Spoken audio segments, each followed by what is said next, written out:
Единствениот предмет што мириса на човек е книгата. Мириса на прсти, на кожа, на туту, на кафе. Книгата има ДНК, книгата има душа, мириса на душа, го поприма мирисот од просторијата во која што се наоѓа. А патне може да мириса и на алкохол. И тоа да има фази на својата миризба. Да речеме онако со отворена шиша алкохол и кога ги историш првите капки алкохол и пиеш онака наивно, чисто, без да знаеш дека веќе ќе почнеш да пиеш за да си ја окуражиш ситуацијата, добиеш храброст, веќе втората чаша е пиење со причина, со повод, чекаш нека свадба, нека сахрана, роденден, било што за да пиеш и стануваш зависен од алкохолот, веќе може да владее. Не си крал на алкохолот, туку си влезен во кралството на алкохолот. Третата фаза на гама алкохоличар, го носиш крстот, како нели чашата што носи секаде со себе, стануваш зависен, оддалеку веќе бздиш на алкохол и делта алкохоличар. Четвртата фаза е кога душата ти мириса на алкохол и тоа распадната душа како човечки орган во формалин. Предпоставувате колку ќе најавам во царството на книгите, маестрален во сите можни нивоа на уметност и не е виновен што е таков, покрај таков дедо, татко, мајка, маестро Игор Джамбазов.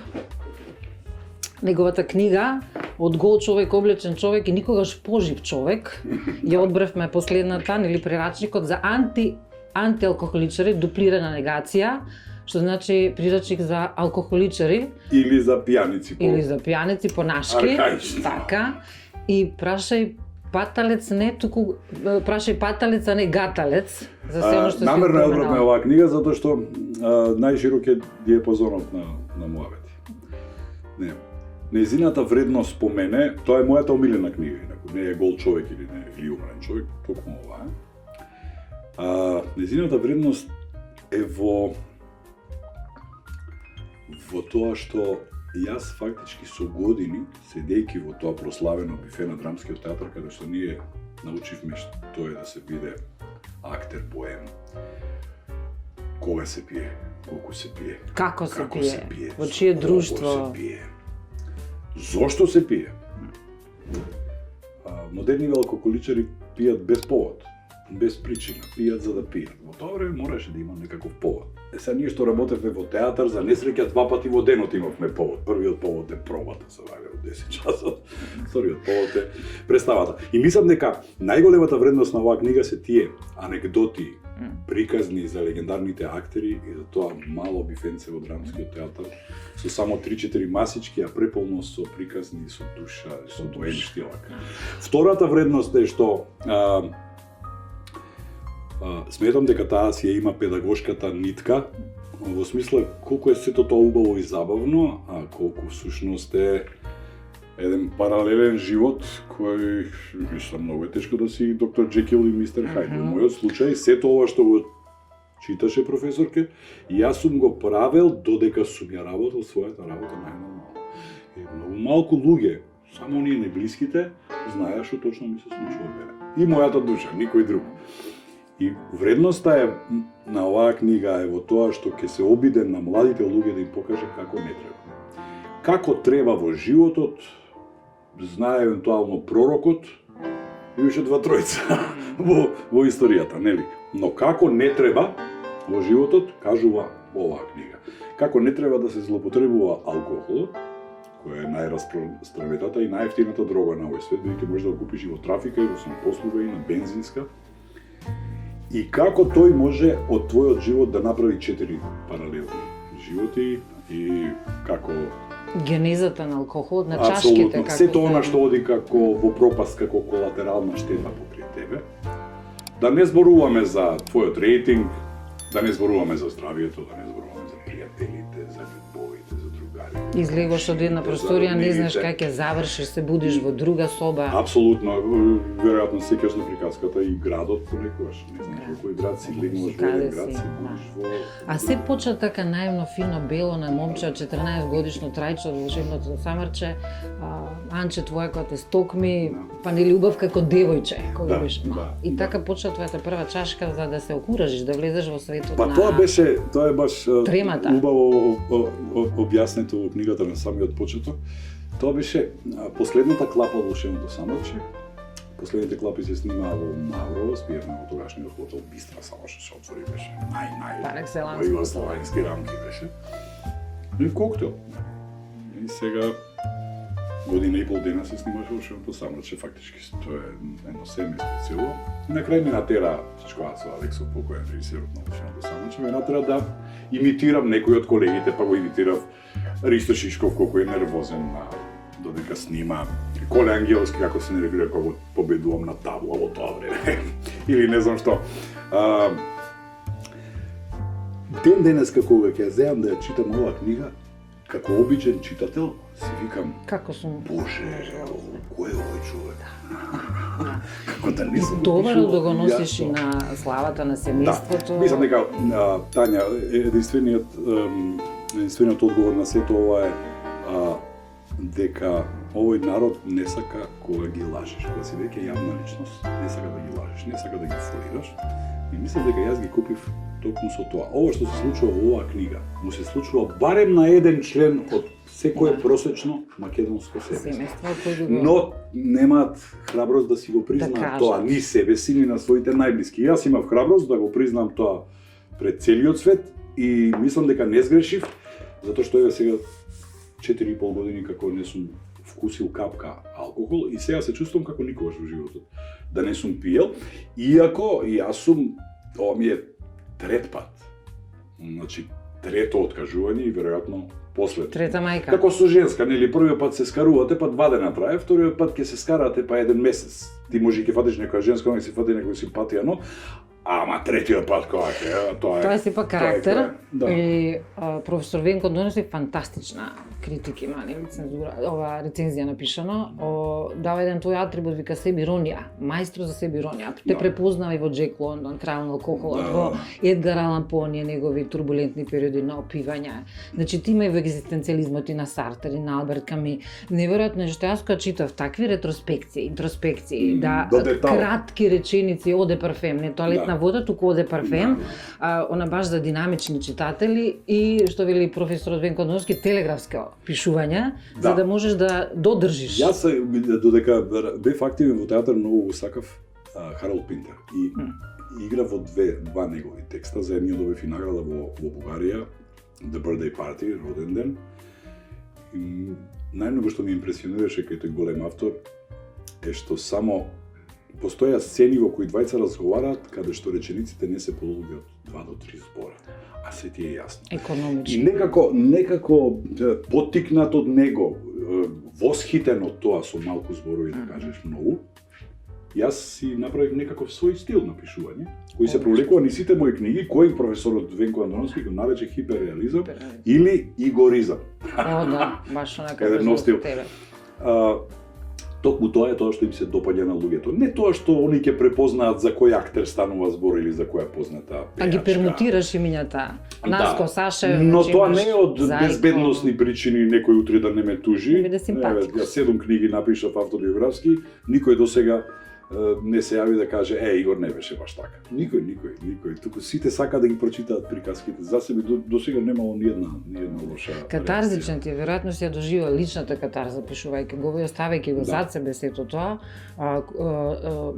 Ние обично знаеме кога некој нешто ќе направи во соседството, да критикуваме, па можевме ние да направиме филм со Тома Здравковиќ или наместо Тома Здравковиќ да ставиме лик. Да, прегенерален проблем на Да, не можеме прифатиме нечиј трудолюбив. Епа, нека се појави еден Драган Белогрич, нека го направи со тебе, додека ти имаме рака на нозе, имаме материјал богат во македонска телевизија од твоите родители и може да се направи фантастичен филм затоа што целиот живот на Тома Здравковиќ ти 3-4 страници ти го поменал, буквално. Да, јас многу ќе се радувам тоа да се случи. Иако сметам дека јас би требало тоа да го направам. Јас можам да направам најдобар избор и еве сега ексклузивно, тоа ти го кажав тебе пред снимањето, со една млада авторка, слика Ева Камчевска, правиме серија инспирирана од моите книги и првата пилот епизода веќе е готова, ја нудиме веќе на продуценти и веројатно ќе бидам еден од ретките балкански уметници кој добил серија и филм додека е се уште жив. Се уште жив. А ние обично поскумно што е за мене онака баш патетично, додека жив некаде му се радуваме. Тоа го има кажано Душан Ковачевиќ во Собирен центар, вика, убавите работи на човека треба да му ги кажеш додека е жив.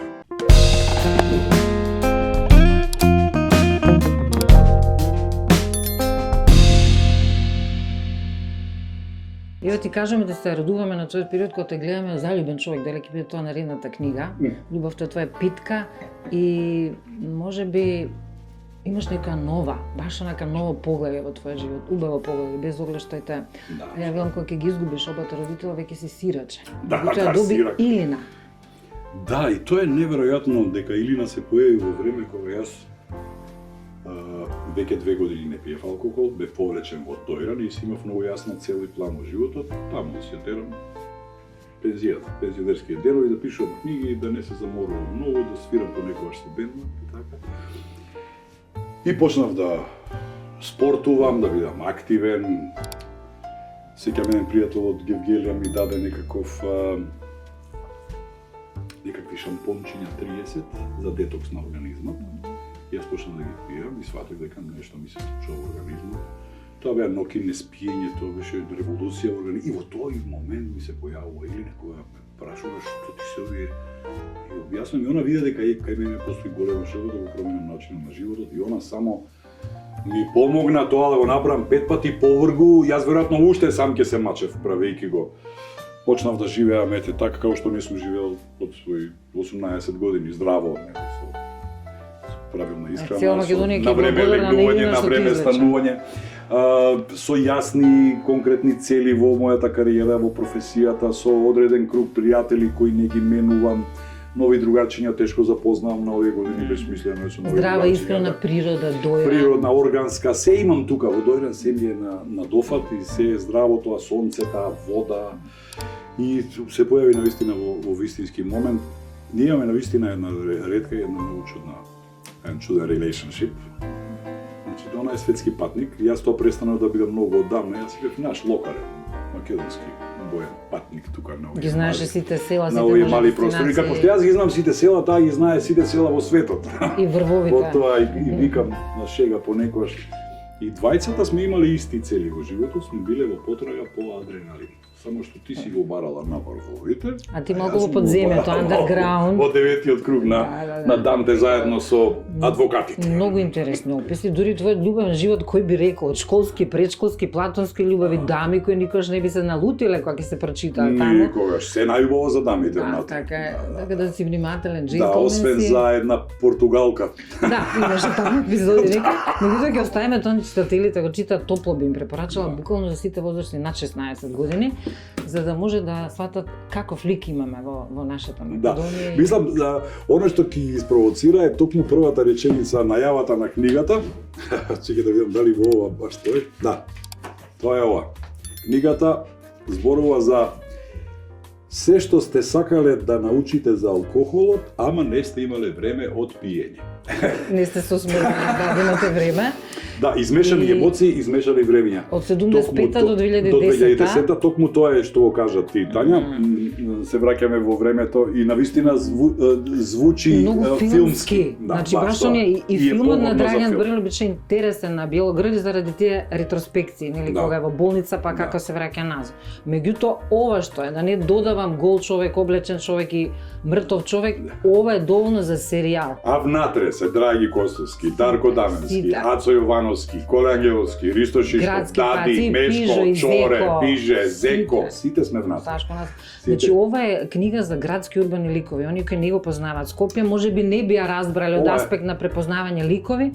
Духот на Скопје е тука. Да, токму така. Да не речам дека сум архивар на духот, ама еве се обидувам да бидам архивар на духот на 80-тите и 90-тите, најубавите години за мене, па и за тебе, знаеш колку и релаксирано живеевме. И топло препорачувам. Оти тоа веќе ми се случило. Сите мајки, девојки, стрини, војни тетки, што имате проблематичен машки хомо сапиенс во вашите домови, само да ја прочитате и да му ја препорачате, тој да ја прочите, затоа што има случаи каде што многу проблематични сопрузи на мои пријателки, на мои роднини, после оваа книга го сменија животот за 180%. Затоа е хуманистичка, хуманизам и препородба, значи Да. природба. Сега, да не си давам сега преголемо значење дека јас сум направил некаква револуција во тоа, и јас само сум го исфрлил од себе тоа што сум морал да го исфрлам, зашто ако ова се тлееше во мене овие 20 години или 15, како ја имам напишано, можеби 15, се уште ќе бе проблематичен. Вика дека човекот е најкреативен кога страда. Мислам дека не страдаш сега. Ке напишеш ли нешто во вакви Па не страдам, а сум креативен. Да. Креативен си? Да, тоа се Планираш такви. нешто? Тоа се такви блузерски финти дека блузерите само кога се тажни прават добри блузови. Јас најдобрите блузи сум ги напишал кога сум бил најхепи, кога сум бил така да тоа се тоа не е баш така. Не е баш така, но кога си релаксирам, тогаш си најкреативен. Тоа дефинитивно на овие години, на 20 години, 25 можеби не би го кажал овој сето, но сега гарантирам дека кога си имал мирен и удобен сон, кога имаш кој да те разбуди, да те бакне во образот, да ти направи кафе, да те фати за рака и да те изнесе на прошетка, ти немаш никаков проблем во животот, што ти останува да се вратиш од таа прошетка, да седнеш на лаптопот и сето тоа убаво чувство што те прогонува од кога си разбуден, едноставно да го преточиш на хартија. Она трпи се и се што, ама јас имам голема почит кон празниот лист хартија. Тој кажува повеќе, Многу одамна имам голема почит и кога ќе го видам бланкот бел на лаптопот, наместен, имам страшна почит кон тоа. Не кон тоа што го пишам, туку кон самиот чин. И најинтересно е што кога завршив оваа книга, Тања, верувај ми, уште 15 дена секој сабајле станував, кафето, лаптопот и требував да ја попишам. Она веќе излезе, продајаме, јас уште 15 дена. Значи, баш кул. вирус, дрога. Дај Боже сите да се надвлечени Дај Боже на вака да си таква дрога. останеш зависен од пишување. На таков вид зависен. Креативност. Ми беше често, ете, почнавме оваа YouTube емисија или електронска емисија која ќе оди на YouTube каналите Мирис на книги, што дојде во царството на книгите. И се надам дека ќе имаме повторно. И те молам, добро е да разговараш со македонски автори. Исклучително. Не со македонски писатели, оти нас не признаваат за писатели. Да, ќе ти кажам, оваа книга доби награда на еден зимски сајм на книга.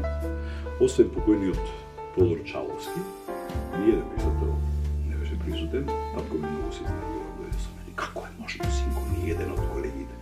Но викам, тие се писатели, јас сум автор. Или те книги ги плаќа државата, моите книги сам си ги плаќам. Авторско право на плаќање. Ке биде и тоа е идејата на нова да бидат македонски автори, дури и планираме да ги викаме децата на автори, живите, значи на Анте Поповски, Петар Енчов. Мора сите, да ги видиме што ќе кажат. Сергеј да го викнеш на Чичко Петар. Да си ни жив и здрав. И да те чуе така ти пожелувам многу среќа. И каде можеме да го гледаме ова? YouTube? YouTube ќе пратиме линкови, сега сме у фаза на Не ради мене, јас ради гледачите. Значи на YouTube канал ќе имате? Канал, можеби ќе оди и радио варијанта, затоа што рекоме као подкаст да оди. Добро, и ќе се вика Мирисот на книгата. Мирисот на книгата. Ова беа минути посветени на низиното височество книга. Миризбата на книгата следете ја на YouTube каналите, страница МК.